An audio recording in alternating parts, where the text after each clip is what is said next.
জায়গাতে যাইতাম না, আমি এই জায়গায় ডুবে বান্ধেই থাকবাম। সরকারে মারলেও মারতারে, রাখলেও রাখতারে আমার। আমি সরকারের ভিত্তি জানাইছি, সরকারে যা ইচ্ছে তাই করতার। আমি এই জায়গাতে যাইতাম না, আমি এই জায়গাত মরুন দেবাম, এনে ডুরা বানায় থাকবাম। সরকারে মারলে আমার মারে লোক মিনতে যাইতাম না, এই জায়গায় থাকবাম। আমি অত বছর হয়েছে এই জায়গাতে আইছি, এই জায়গা আমি ছাড়তাম না। সরকারে যদি আমার গুলি করে মারে, মারলে মারতারে, আমি এনতে যাইতাম না, আমি এই নই থাকবা। ক'তো গৈ পেলাই ঘৰ ভাঙি দিব বিচৰা নাই। মই আগতেও কৈছো, সদায় আপোনালোকক একেটা কথা কওঁ, এইটো কথা মনত ৰাখিব দেই। 1919 চনত নটিফিকেশ্যনৰ জৰিয়তে এই জাগা টুকুৰা ৰিজাৰ্ভ ফৰেষ্ট হিচাপে ডিক্লেয়াৰ কৰা হৈছিলে, সকলোৱে আমি জানো, হয়নে নহয় কওক? আৰু ইতিমধ্যে যোৱা 3 মাহ দিন ধৰি আপোনালোক সকলোৱে আমাৰ ওচৰলৈ আহিছে। কোনো এজন মানুহক মই লগ নকৰোঁ বুলি কোৱা নাই। কোনো এজন মানুহে যোনে মোক কৈছে যে ইয়াত মোক ছাৰ শস্য আছে, ইয়াত তামোল আছে, 3 মাহ, প্ৰথমতে 2 মাহ কৈছে, তাৰপিছত 3 মাহ এইখিনি সময় দিয়া হৈছে। তাৰ বাবে এটা কথা শ্ৰদ্ধেয় ৰাইজ, আমি কেতিয়াও গৈ পেলাই কাৰোবাৰ ঘৰ JCB লৈ ভাঙি দিলো, কাৰোবাৰ গৈ পেলাই পুলিচ লৈ পেলাই আমি টানি তেনেকুৱা আমি কৰিব বিচৰা নাই, আৰু আমি তেনেকুৱা নকৰো। সেইকাৰণে আপোনালোক সকলোকে যেনেধৰণে সময় বিচাৰিছিলে গোটেইখিনি সময় আমি আপোনালোকক দিছো। মই ব্যক্তিগতভাৱে মানুহখিনিক গৈ লগ ধৰিছো, তেওঁলোকৰ লগত কথা বতৰা পাতিছো। সেইকাৰণে আকৌ অহা কাইলৈ যিখিনি লোকৰ নিজৰ নিজৰ মাটি আছে, সেই তেওঁলোকে নিজৰ মাটিলৈ স্থানান্তৰ কৰিব। বহু ক্ষেত্ৰত এনেকুৱা পৰিস্থিতিত এইটো কিবা দুৰ্ভাগ্যৰ কথা যে ইয়াত আপোনালোকে নজনাকৈ বা কিছুমানে জানি বা নজনাকৈ আহিলে এনে পৰিস্থিতিত কোনোবা আত্মীয় স্বজনে সহায় কৰে। মোক কালি ৰাতি সুধিছে যে শিবিৰ ইয়াত পাতিব লাগে। শ্ৰদ্ধেয় ৰাইজ, আমি ইয়াত শিবিৰ পাতিব নোৱাৰো। মোৰ এটাই অনুৰোধ, আত্মীয় স্বজন যিসকল আছে, জানা পৰিচয় যিসকল আছে, সেই তেনেকুৱা জাগালৈ আমি যাবগৈ লাগিব। আৰু অহা কাইলৈ চাওক, কৰবাত পকা ঘৰ আছে, কোনোবাই কন্দা কটা কৰিছে, আমি গৈ JCB লৈ ভাঙি কোনোবাই কান্দিছে, তেনেকুৱা পৰিস্থিতি আমি বিচৰা নাই। বহুখিনি সময় কোনো এজন মানুহে এষাৰ কথা ক'ব নোৱাৰে যে DC ডাঙৰীয়াৰ ওচৰলৈ গৈছিলো, ৰাতি আহিছে, 10টা বজাতো আহিছে বোলে, ছাৰ কাইলৈ এনেকে নটিচ পাইছো, কি কৰিব? ফৰেষ্ট ডিপাৰ্টমেণ্টৰ লগত, আমাৰ DFO ডাঙৰীয়াৰ লগত, স্পেচিয়েল চিফ ছেক্ৰেটাৰী ছাৰৰ লগত কথা পাতি স্পেচিয়েলকৈ আপোনালোকে যেনেকৈ বিচাৰিছে সেই সময়খিনি আপোনালোকক দিয়া হৈছে। তাৰ বাবে অহা কাইলৈ যাতে গৈ কোনোবাই কন্দা কটা কৰি মই ইয়াৰ পৰা নোলাওঁ, এনেকুৱা পৰিস্থিতি যাতে আপোনালোকে সৃষ্টি নকৰে। সেইকাৰণে সকলোকে মই অনুৰোধ জনাইছো, এতিয়া আমি গাঁৱলৈও যাম। গাঁৱত গৈ পেলাই কাৰোবাৰ কিবা যদি প্ৰব্লেম আছে, সেইখিনি মই সদায় শুনিবলৈ ৰেডি আছো। এতিয়াও আপোনালোকে মোক ক'ব পাৰে, গাঁৱলৈ এতিয়া মই সোমাই যাম। তাৰ বাবে নিজৰ যোনখিনি বন্ধু বান্ধৱ আছে, সকলোকে যাতে গৈ পেলাই আপোনালোকে এইষাৰ কথা ভালকৈ বুজাই দিয়ে যে আমি গোটেইখিনি মানুহ আহিছো। অহা কাইলৈ ৰাতিপুৱাৰ পৰা মই এই শব্দটো গৈ মই প্ৰয়োগ কৰিব বিচৰা নাই। গৈ পেলাই ইভিকশ্যন এইটো ভাঙিম শান্তিপূৰ্ণভাৱে। আমি সকলোৱে যিখিনি আমাৰ বেদখল কৰা মাটি আছে, যিখিনি ক'ৰবাত কোৰ্ট কেছ আছে, ক'ৰবাত ম্যাদী মাটি আছে, গোটেইখিনি আমি সুন্দৰকৈ চাই লৈছো। য'ত ম্যাদী মাটি আছে, আপোনালোকৰে মাজৰে কিছুমান মানুহ আছে ম্যাদী মাটি, আমি তেওঁলোকক নুচো।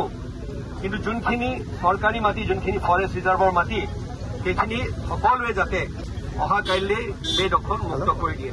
সকলোকে মই এই অনুৰোধ জনাইছো। এতিয়া মই গাঁৱত ঘূৰি থাকিম, কিবা যদি বিশেষ আপোনালোকক ক'বলগীয়া থাকে মোক গাঁৱত আপোনালোকে লগ পাব। ধন্যবাদ।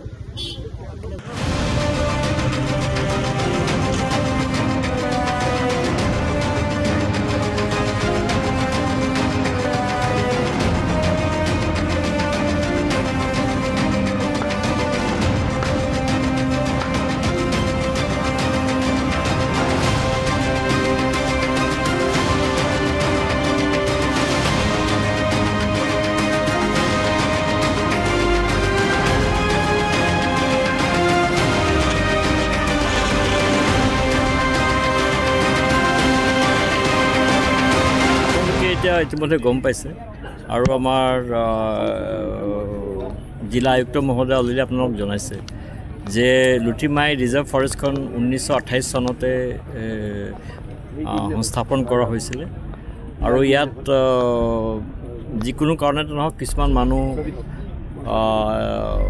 ইয়াত বেআইনীভাৱে বসবাস কৰিছিলে আৰু আমি মাননীয় উচ্চ ন্যায়ালয়ৰ যিটো নিৰ্দেশ আছিলে অৰ্ডাৰ আছিলে সেইটোৰ মতে গৈ পেলাই ইয়াত আইনী প্ৰক্ৰিয়াৰ মাজত গৈ আমি তেওঁলোকক প্ৰথমে ন'টিছ ছাৰ্ভ কৰা হ'ল ন'টিছৰ পিছত তেওঁলোকে নিজৰ প্ৰত্যুত্তৰ যিবিলাকে দাখিল কৰিছে তেওঁলোকৰ এইখিনি চোৱা চিতা কৰা হ'ল জইণ্ট ছাৰ্ভে কৰা হ'ল ৰেভিনিউৰ লগত তেওঁলোকৰ ছাৰ্ভে কৰাৰ পিছত দেখা গ'ল যে তেওঁৰ যদি কিবা কাগজ পত্ৰ আছে তেতিয়াহ'লে বিশেষভাৱে পৰীক্ষাৰ কাৰণে আমাৰ ৰাজহ বিভাগলৈও আমাৰ জিলা আয়ুক্তৰ ওচৰত তেওঁলোকেও চালে আকৌ এটা যুটীয়া আমি ছাৰ্ভে আৰু এটা কৰা হ'ল তাৰপিছত তেওঁলোকক এটা স্পীকিং অৰ্ডাৰ দিয়া হ'ল